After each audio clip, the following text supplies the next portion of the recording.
तो फिल्म की शुरुआत में हम स्नो के नीचे दफन हुए एक आदमी को अचानक से उठता हुआ देखते हैं। हैरत थी, वो अभी भी जिंदा था। कपड़े पहनकर तैयार होकर वो अपना चाकू लकड़ी से निकालते हुए अपने सफर पर चल पड़ता है और यहीं से सीन कट होकर हमें दो छोटे बच्चों को दिखाया जाता है। बड़े भाई का नाम जिम था और वो अपनी बहन के साथ इस बड़े से घर में अकेला ही रहता है। सारे काम वो खुद करता है। उसे देखकर लगता नहीं कि उसे सरवाइव करने के लिए किसी बड़े की जरूरत है। जिम स्टेयर्स में बैठा अपनी गन के अंदर बुलेट्स चेक कर रहा था। दूर से देखने पर लगा कि ये गन एक टॉय गन होगी, पर पास आने पर देखने को मिला कि ये एक ट्रैंकुलाइजर था जिसकी बुलेट्स दूसरे लोगों को बेहोश करने के काम आती है। वहीं देर में उसे बाहर से आवाज आती है। वो बाहर जाकर देखता है तो वहाँ पर एक आदमी आया था जो उसकी बहन से उसके पेरेंट्स के बारे में पूछ रहा था। वो आदमी जिम से भी वही सवाल करता है, पर जिम जवाब दिए बगैर अपनी बहन को लेकर घर के अंदर चला जाता है। बड़ों की तरह वो घर को अच्छी तरह से लॉक करता है, सिक्योर करता है और फिर अपनी बहन के साथ खेलने बैठ जाता है। इतनी ही देर में हम उनके घर के बाहर अजीबोगरीब इंसानों को देखते हैं जो इस घर को तोड़कर अंदर आने की कोशिश कर रहे थे, पर ये घर बुलेट प्रूफ था और वो अंदर आ नहीं सकते थे। असल में वो सब ज़ॉम्बीज थे और इन बच्चों को खाना चाहते थे।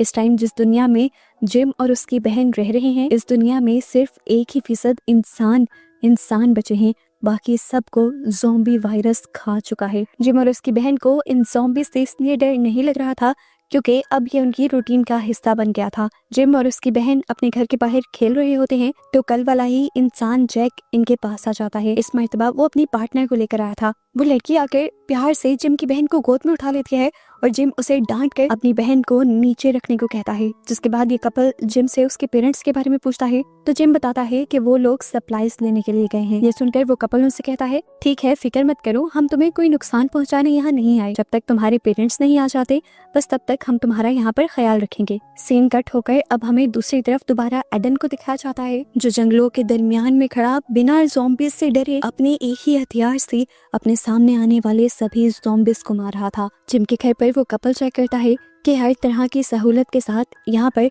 काफी अरसे तक के लिए सप्लाईज भी मौजूद थी। इसीलिए ये दोनों भी यही रहने का फैसला कर लेते हैं क्योंकि पता तो इन्हें भी चल गया था कि जिम और ये बच्चे इस घर में अकेले रहते हैं। ये सारी बातें जिम उनकी छुप के सुन रहा था। पता नहीं उसके जहन में अब क्या डर आता है। वो अपनी बहन को सेफ प्लेस के अंदर बंद कर देता है और यहाँ जिम का डॉग भी जिम को सूंघ कर भौंकने लग जाता है। यहाँ पर अब रात भी हो चुकी थी। कपल रात में घर के आसपास जब बहुत सारे ज़ॉम्बीज को देखते हैं तो एकदम से बुरी तरह डर जाते हैं और यहाँ की सारी लाइट्स ऑफ करने लगते हैं। लेकिन तभी अचानक पीछे से दरवाजा खुलता है और कोई उस लड़की के ऊपर हमला कर देता है। हमें वो लड़की जख्मी हालत में दिखाई जाती है, जिसके बाद कोई खींचता हुआ उस लड़की को इस घर से बाहर फेंका था। उसके हस्बैंड का क्या हुआ था ये यहाँ पर नहीं बताया जाता और सीन कट होकर हमें अगली सुबह का सीन दिखाया जाता है। एडन को दोबारा हम स्नो में गिरा हुआ देखते हैं। उसे जब होश आया तो उसने देखा कि वो ट्रैप में फंसा हुआ था। अपने आप को जैसे ही वो ट्रैप से निकालता है तो देखता है कि उसके करीब जिम की बहन खड़ी हुई हंस रही थी। तभी अचानक उसके गले में एक सुई आकर चुभती है, जिसे एडन जैसे ही अपने गले से निकालता है तो बेहोश हो जाता है। असल में जिम ने उसे अपनी ट्रैंकुलाइजर गन से बेहोश कर दिया था। कुछ देर बाद एडन को जब होश आया तो वो जिम के घर की तरफ गया जहाँ पर दोबारा जिम अपनी गन हाथ में लिए खड़ा था। जिम उस आदमी से उसका मकसद पूछता है तो ये आदमी उसे बताता है कि मैं एक सोल्जर हूँ और अपनी वाइफ को ढूंढने के लिए नॉर्थ की तरफ जा रहा हूँ। ये सुनकर जिम काफी हैरान होता है क्योंकि आज से पहले जितने भी लोग यहाँ पर आए थे वो खाने या मेडिसिन की तलाश में ही आए थे। एडन पहला वो इंसान था जो अपनी वाइफ को ढूंढना चाह रहा था। जिम को पता नहीं क्यों उससे अट्रैक्शन फील हुई और वो उसे अपने घर ले आया। घर लाकर जिम उससे एक डील करता है, हमारे घर की पावर खत्म हो चुकी है, अगर तुम ट्रेडमिल चला कर यहाँ की सारी बैटरीज चार्ज कर दोगे तो मैं तुम्हें मेडिसिन, खाना और रहने की जगह दूंगा।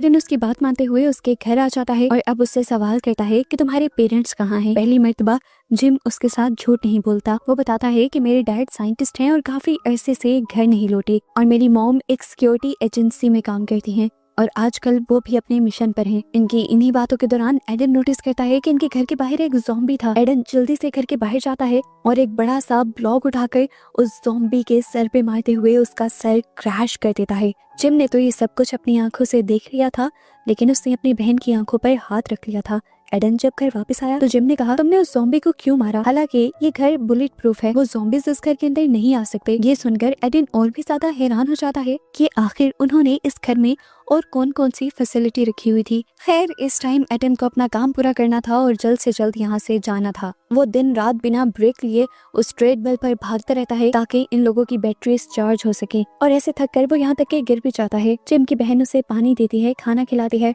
और फिर अपनी ही पिंस देते हुए उसे बाल बांधने को कहती है।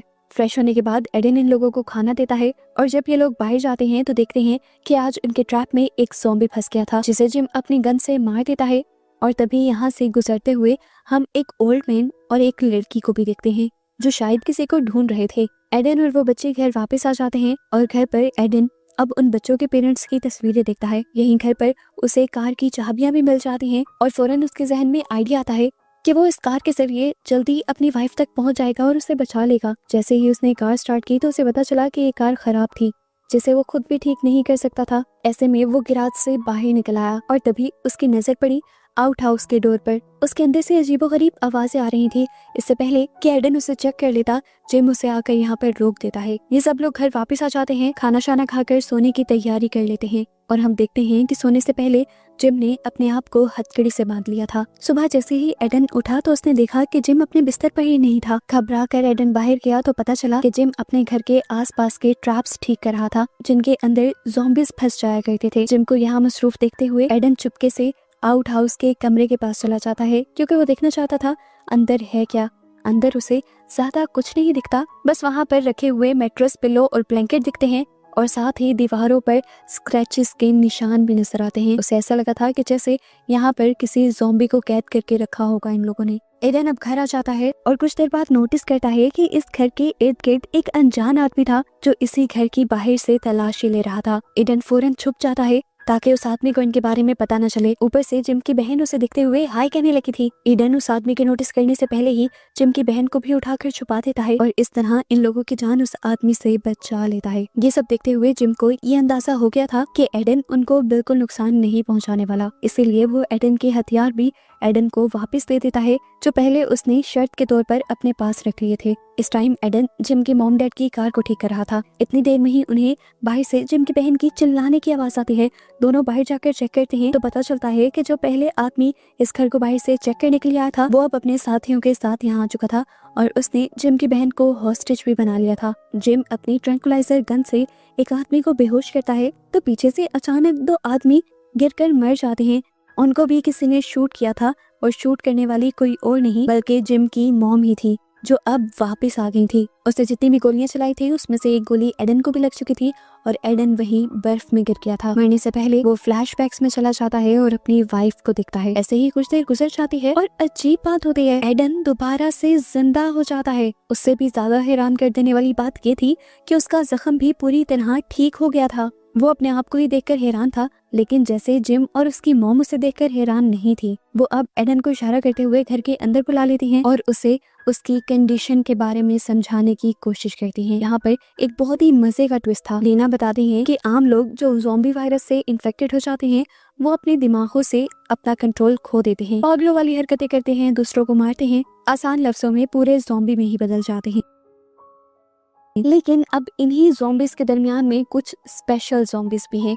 स्पेशल ज़ॉम्बीज उनको कहा जाता है जो ज़ॉम्बी वायरस से इन्फेक्टेड तो हैं लेकिन वो अपने दिमाग पर से अपना कंट्रोल नहीं खोते। लेकिन पॉजिटिव चीज उनके अंदर यह आ जाती है कि उन्हें ज़ॉम्बीज वाली पावर मिल जाती है। जैसे ज़ॉम्बीज इमोर्टल होते हैं तो इस तरह ज़ॉम्बी वायरस से इन्फेक्टेड स्पेशल ज़ॉम्बीज भी इमोर्टल हो जाते हैं। इन ज़ॉम्बीज को भी अगर आसान लफ्जों में डिफाइन किया जाए तो वो इंसान और ज़ॉम्बीज का कॉम्बिनेशन है, वो भी बहुत ही अच्छा। लेकिन जैसे हर अच्छी चीज का एक बुरा साइड इफेक्ट भी होता है, ऐसा इनके साथ भी है। कभी कभार वो ज़ॉम्बी वायरस इनके दिमागों को कंट्रोल कर लेता है जिसकी वजह से ये लोग अपना आप खो बैठते हैं, लोगों को मारते हैं और बहुत ही अजीब अजीब काम करते हैं और फिर जब होश में आते हैं तो उन्हें ज़ॉम्बी टाइम में किया हुआ कुछ भी याद नहीं रहता।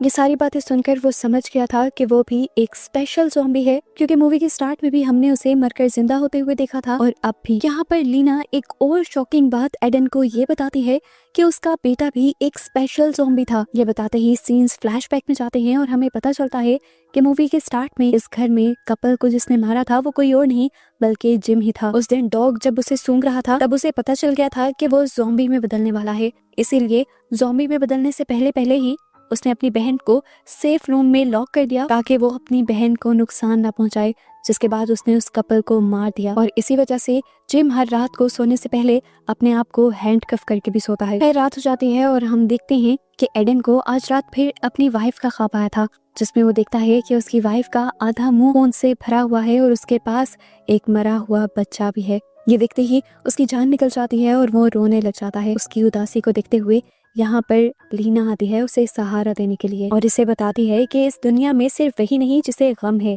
वो उसे अपनी कहानी बताती है कि जब उसके दोनों बच्चे पैदा हुए तो दोनों को ही एक हार्ट डिसीज थी जिसका इलाज मुमकिन नहीं था। वो बताती है कि उन दिनों ज़ॉम्बी वायरस भी तेजी से फैलने लगा था और मेरे हस्बैंड जो कि बायो साइंटिस्ट थे उन्हें स्पेशल ज़ॉम्बीज के बारे में पता चला था। ज़ॉम्बी वायरस पर रिसर्च करते हुए उन्होंने एक ऐसा डोट बनाया जिसको जिम में इंजेक्ट करने से जिम फिजिकली एक ज़ॉम्बी में बदल गया, लेकिन वैसे एक नॉर्मल इंसान रहा, यानी वो सुपर ज़ॉम्बी बन गया और ऐसे उसे उसकी बीमारी से छुटकारा मिल गया। लीना के हस्बैंड को लगता था कि इस तरह जिंदगी अच्छे से गुजर जाएगी, पर किस्मत को कुछ और ही मंजूर था। जिम ने एक दिन लीना के हस्बैंड को ही बाइट कर दिया। इस तरह ज़ॉम्बी वायरस ने उसके हस्बैंड पर भी हमला कर दिया। उसके हस्बैंड एक नॉर्मल ज़ॉम्बी में बदले तो इस तरह मजबूरन लीना को खुद उन्हें मारना पड़ा। कहते हुए वो रोती थी है और तभी उसे बाहर से जिम के चिल्लाने की आवाज़ आती है। वो इस टाइम क्रेजी मोड के अंदर जाने वाला था। लीना रोते हुए उसे अपने आउट हाउस के कमरे में बंद कर देती है और उसके बाहर बैठी रहती है। अंदर से खूब चीखने चिल्लाने गुर्राने की आवाज़ें आती हैं। वो दरवाज़ा नहीं खोलती और रोती रहती है। ये देखकर एडन को लीना पर बहुत तरस आता है और आधी रात को वो जाकर लीना को आराम करने को कहता है और खुद यहाँ पर खड़ा हो जाता है एक बॉडीगार्ड की तरह। कई दिन ऐसे ही गुजरते रहते हैं लीना एडन की और एडन लीना की मदद करता रहता है। इन्हें लगने लगा था कि लाइफ नॉर्मल हो गई, लेकिन लाइफ में एक और बड़ा मसला आया। एक दिन लीना की बेटी बर्फ में बेहोश हो गई। लीना उसे उठाकर अंदर लेकर आई और उसे चेक करने पर पता चला कि उसकी दिल की बीमारी वापस आ गई थी, जिसका कोई इलाज भी नहीं था और अब इस दुनिया में कोई इलाज करने वाला बचा भी नहीं था। लीना बहुत ज्यादा परेशान हो जाती है तो एडन उसे कहता है तुम भी उसे जिम वाले वायरस से इंजेक्ट कर दो ना, वो भी सुपर ज़ॉम्बी में बदल जाएगी और जिम की तरह जिंदा रहेगी। पर लीना ऐसा करने से मना कर देती है क्योंकि पहले ही वो ऐसा करके बहुत बड़ा नुकसान उठा चुकी थी। खैर दिखाया जाता है कि जिम भी अपने क्रेजी मोड से वापस आ चुका था और अब एडन के साथ साथ जिम और उसकी मॉम मिलकर उस बच्ची का ख्याल रखा करते थे। दिन ऐसे ही गुजर जाते हैं और वो दिन भी आ जाता है जब एडन को ये सब छोड़कर जाना था। लीना और जिम उसे रोकते भी हैं पर एडन नहीं रुकता और यहाँ से चला जाता है। कुछ ही देर गुजरती है और यहाँ पर एक ग्रुप लीना के घर के आसपास आ जाता है।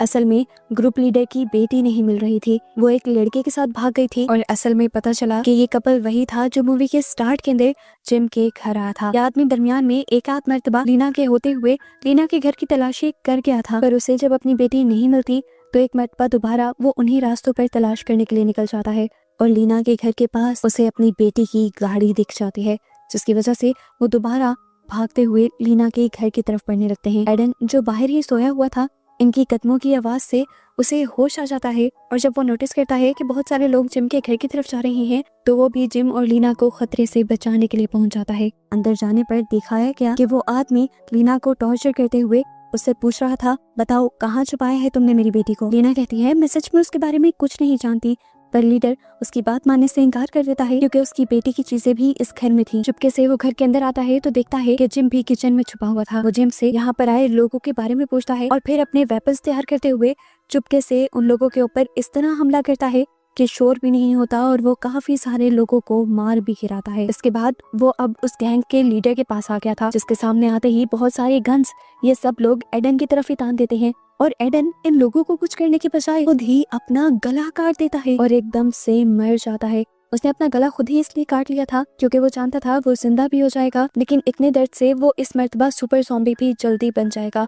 उसकी सोच के ठीक मुताबिक चंद ही सेकंड बाद उसे सुपर ज़ॉम्बी बनकर होश आ जाता है और वो यहाँ मौजूद सभी इंसानों पर हमला करने लग जाता है, जबकि लीना अपने दोनों बच्चों को छुपा लेती है। एडन ने सभी लोगों को खत्म कर दिया था, जिसके बाद नेक्स्ट सीन में हम अगली सुबह एडन को होश में आता देखते हैं। इस टाइम वो खून से लथपथ था और उसके हाथ में किसी इंसान का पाँव भी था। वो समझ गया कि उसने बहुत सारे लोगों को मार दिया था। खैर हिम्मत करके वो अब इस घर के अंदर आता है तो दिखता है कि लीना उसके लिए एक खत छोड़ कर गई थी। वो बताती है कि मैं अपने बच्चों को लेकर नॉर्थ की तरफ जा रही हूँ, अगर किस्मत में हुआ तो हम दोबारा जरूर मिलेंगे, क्योंकि मैं जानती हूँ तुम भी नॉर्थ की तरफ ही आ रही हो। इस लेटर को देखकर एडन भी अपना सामान बांधना शुरू कर देता है, जबकि बाहर हमें दिखाया जाता है कि वो गैंगस्टर जिस लड़की की तलाश में था उसकी बेटी भी अब ज़ॉम्बी बन चुकी थी और दूसरे ज़ॉम्बीज़ को मारकर उनका गोश्त खा रही थी। और ऐसे ही बस इन सब को दिखाते हुए ये मूवी यहाँ खत्म हो जाती है।